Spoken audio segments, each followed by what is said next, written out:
Now, without further ado, I'm happy to introduce our keynote speaker for this evening, Bryson Ridgway. Bryson is a 2005 graduate from SIGEP's Florida Alpha chapter at the University of Florida. Since he was in high school, Bryson has had an entrepreneurial itch, even starting his first company before getting to college and investing in new startups while still studying as an undergraduate student at Florida. After college, he sought to learn from the experts, and after 10 years of learning, honing his skills, and starting a new business unit within a company, Bryson started his first major company, Intellects Capital. All along the way, Bryson has picked up valuable lessons in both life and leadership. For example, getting started no matter how big or small, powering through failure, learning from others, investing in the people around you, and having the courage to try again. Bryson's well-earned wisdom in values-based leadership brings us together to learn and grow in the value and impact you can have leading up to the end of any role we will have in life, and knowledge of why our leadership matters, even when we no longer have the title. Brothers and friends, please join me again in welcoming Brother Bryson Ridgway.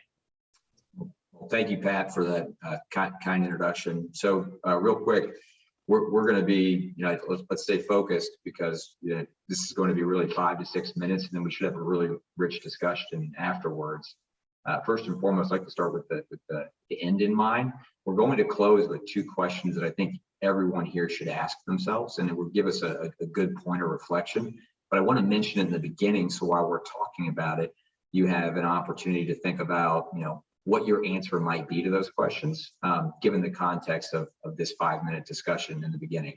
And those 2 questions are, what was your purpose for assuming the mantle of leadership from becoming a leader? So, and are you being honest about that purpose when you share it with other people? And how do your actions line up? So are you honest about what your purpose is as a leader?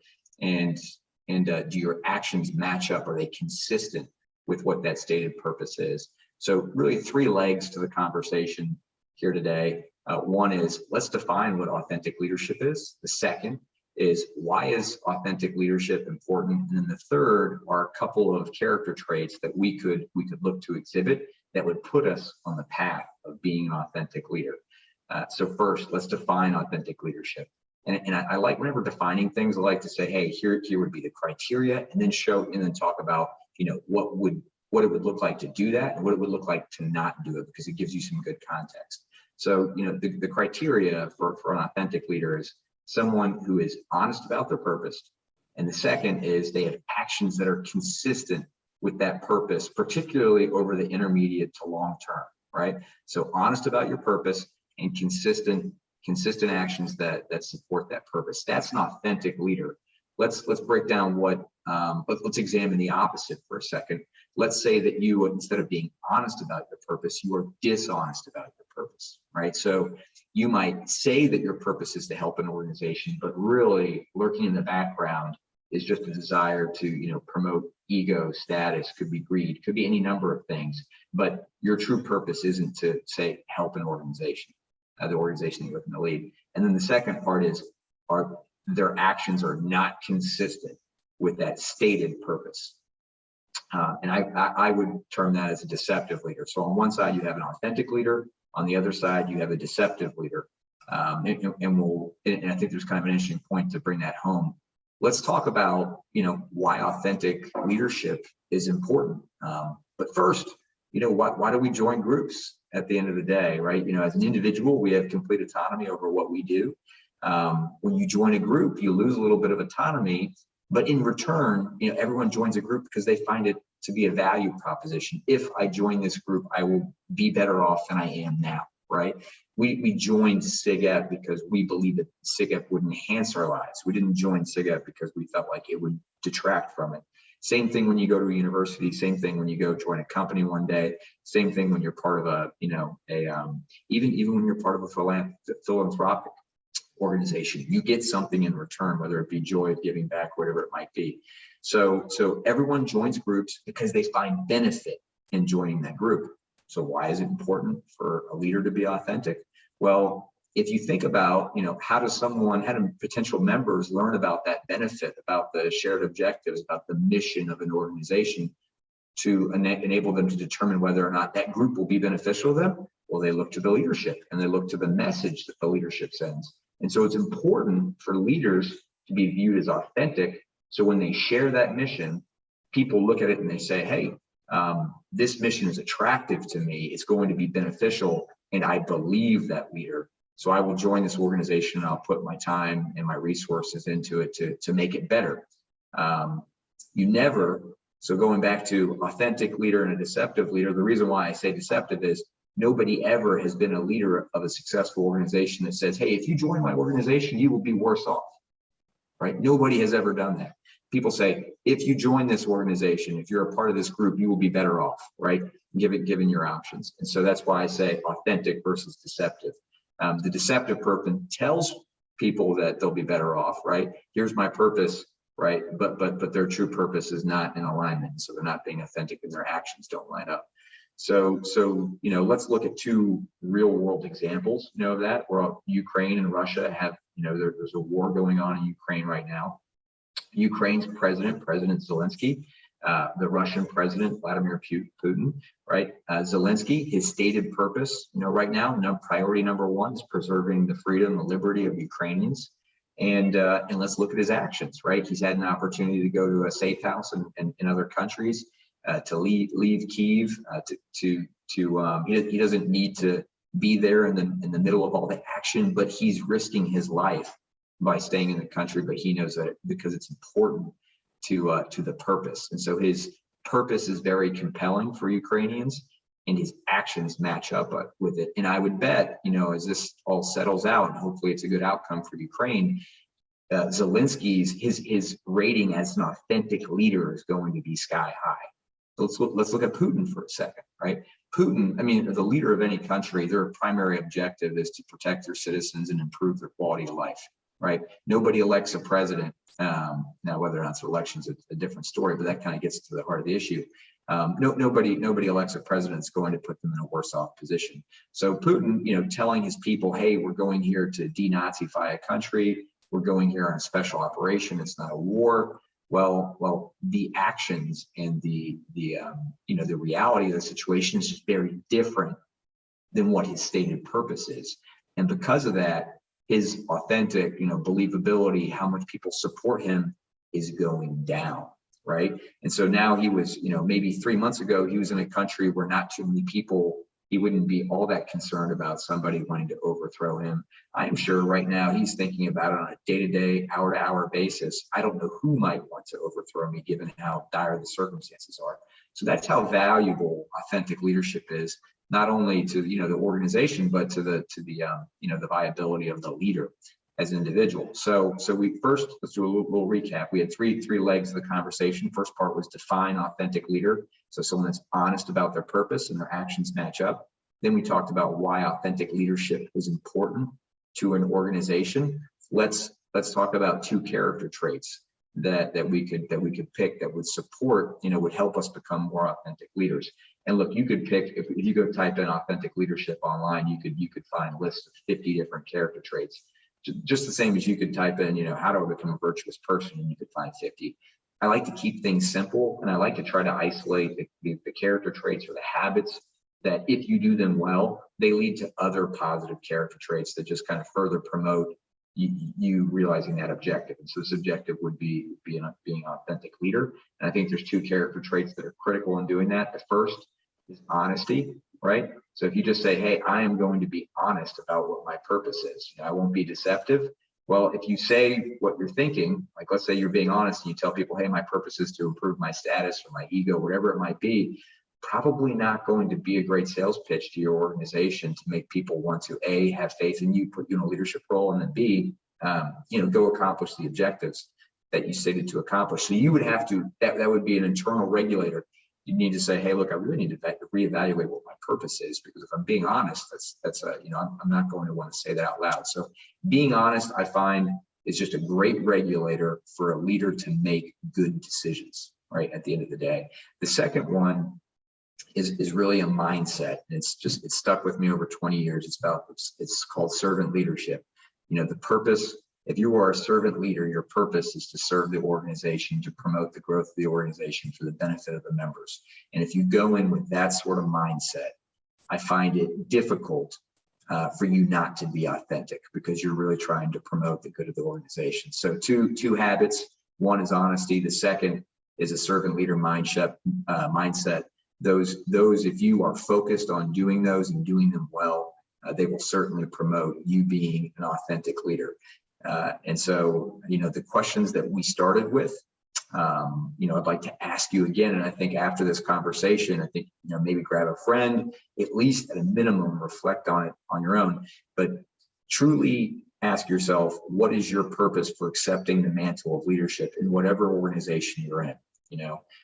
And if you keep coming back to something like ego, instead of I had a vision for leaving this organization better than I found it, then you should reevaluate your purpose. The second part is do your actions match up with what you said your purpose is? That's really the test, to see if you really believe and you're putting time and energy and resources into achieving your stated purpose. And so truly answer those questions. And in an effort to be authentic, I'd like to add a quick story. Like everyone on this call, I was in college at one point in time, and I was running for Senate president of our university, and I was fortunate enough to get elected. But the campaign platform that I really ran on is we had a political system that was just fraught with favors. It wasn't a meritocracy, and people handed out favors, did backdoor deals. And so a big part of our platform was, we're doing away with that. We're going to bring back a meritocracy. And we ended up bringing in a lot of different groups and creating a great coalition, which is how we won. Fast forward a month, when we're in a committee meeting, it's a rules and appropriations meeting, and that the purpose of that meeting was to appoint certain people into leadership roles. And so we're interviewing different people, and I remember, you interview people, and then the committee has a discussion and make a selection. And I'll never forget this. I look over at her name is Jackie Pace, and I said, hey, on this particular instance, I know this person, had more merit, but we promised this group that we would do this for them. And so we need to vote. We need to put this person in the role. And I'll never forget Jackie's face when she looked at me, and it was just, hey, Bryson, she didn't say it, but I could tell she was thinking you're a fraud, and I didn't sleep well for a while. But from that moment on, I apologized. I made a mistake. But from that moment on, I decided that, I would never feel like that again. I would not be a fraud. I would be honest about what my intents were, and I would have the courage to do what I said I was going to do, even if it meant that, maybe I would lose something that I valued, because it was more important to be honest. So I share that with you to say that I have failed, being authentic throughout my life, at points in my life, and it served as a valuable lesson to me to be honest and to be a servant leader, even when, it might be at my detriment. And so I hope that you will reflect earnestly on, what is your true purpose for being a leader, and whether or not your actions match up with it. So, that's really the nugget on authentic leadership. I think discussion can be really productive to tease out some things. So Pat, I'd hand it back to you in terms of, if people had some questions. Yeah, thanks, Bryson. So for everyone, you are welcome to either put questions in the chat, either publicly or direct message them to me, or feel free to raise your hand either way, and we can call on. And while questions come in, Bryson, question that I have to kick it off. So talking about being an authentic leader, what role does vulnerability play in being an authentic leader, specifically an authentic chapter officer? Yeah, so it's a great question, Pat. Just give me 2 seconds to organize my thoughts. So look, being vulnerable. Every person has flaws and feels vulnerable. So by being vulnerable, you're being honest, right? And when you're honest, particularly in something that exposes you to something, I think people recognize that, and they recognize that you're being honest at your expense, in an effort to either further the organization or to build a relationship with other people. And so that automatically earns you a lot of credibility, and it should. So that's part one. Part two, part two on the vulnerability is it creates a bond. It's, whenever you go through difficult challenges together, like sharing, sensitive information, or failures, that creates a bond. And then I'd say the third part, just kind of flowing off my head here, would be, look, sometimes we as a leader, and even as a person, you need to take chances. And so it's important to feel confident enough to be vulnerable and expose yourself to, I don't want to, maybe failure is not the right word with vulnerability, but, expose yourself to criticism, just to bring up, either good ideas or share with other people, your journey, so they kind of better understand each other. But I think vulnerability is it's an excellent tool to build credibility and bonds, between people that are a part of the organization, and ultimately it's being very honest and courageous. So I think those are admirable traits to espouse. Awesome, thank you. Question we have here directly to me in the chat: how would you go about addressing inauthenticity with a peer, especially a peer leader? Yeah, 2 seconds here. Got it. So, look, number one, I would always do something like that in private, right? So I think everyone should take I think a good adage is, if you're going to criticize anybody or deliver sensitive information, you should always do it in private, and then obviously praise in public. So one, do it in private. Second, really important for you to lead by example, right? People don't take well to someone saying, hey, you should do better at this, when they're being a poor role model at that particular attribute. And then the third thing is remember, we are all flawed. We all make mistakes. And so when you're having that discussion, I would really approach it from a point of compassion. And maybe this would be a great example, Pat, of maybe being vulnerable from the start and saying, hey, look, I've struggled with these things myself. I'd like to tell you something. I might be wrong. By the way, always be humble enough to know that maybe you think they're being unauthentic, but they may be authentic, right? So be humble and say, I might be wrong, but I felt this way. Tell me how you feel about it. Do you think is there a better way for us to tackle this together? So A, doing it in private; B, leading by example; C, I would approach it with compassion and humility, right? And talk it through. I would certainly not accuse someone of being inauthentic, but I would close by saying, have the guts and the courage to have that conversation. Don't let it go unaddressed.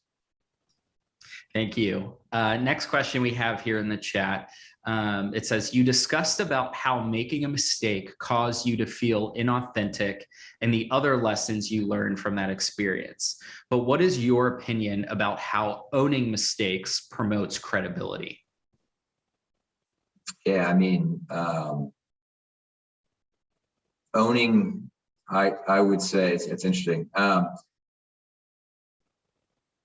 Owning up to a failure is painful, right? So when I see somebody own up to a mistake, I have a tremendous amount of respect for that person, because they are putting themselves purposefully.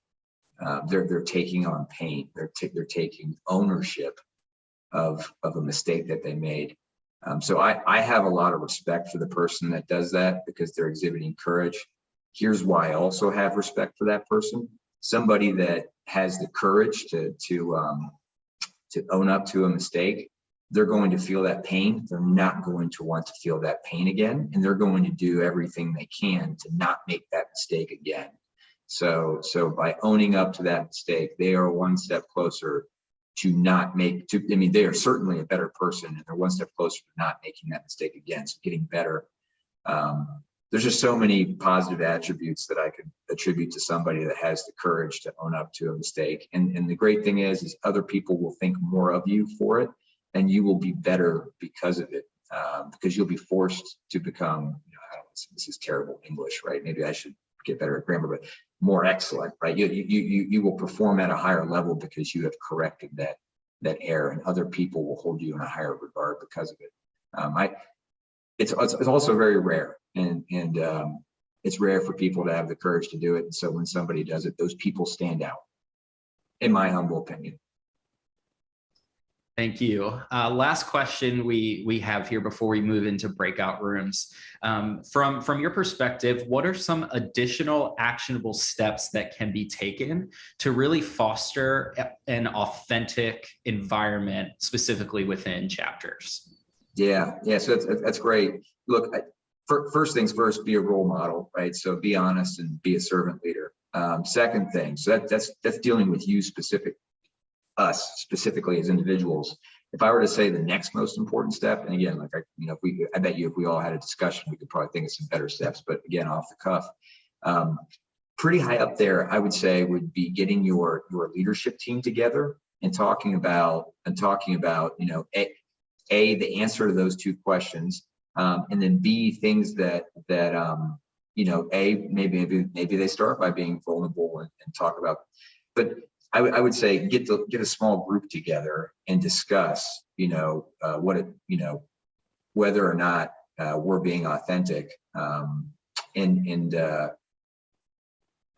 would say that would be the next best step. So A, evaluate yourself with those two questions. B, get into a small group where people feel comfortable enough to have the discussion and have the discussion there. And remember, at the end of the day, I don't know that the goal is to be an authentic leader. It's more that being authentic is a tool for you to get to where you want to go, right? It's like there's a lot of tools. So I don't think you should change the mission of the organization to be an authentic leader, but I think that you should practice being authentic in order to achieve your mission. Does that make sense?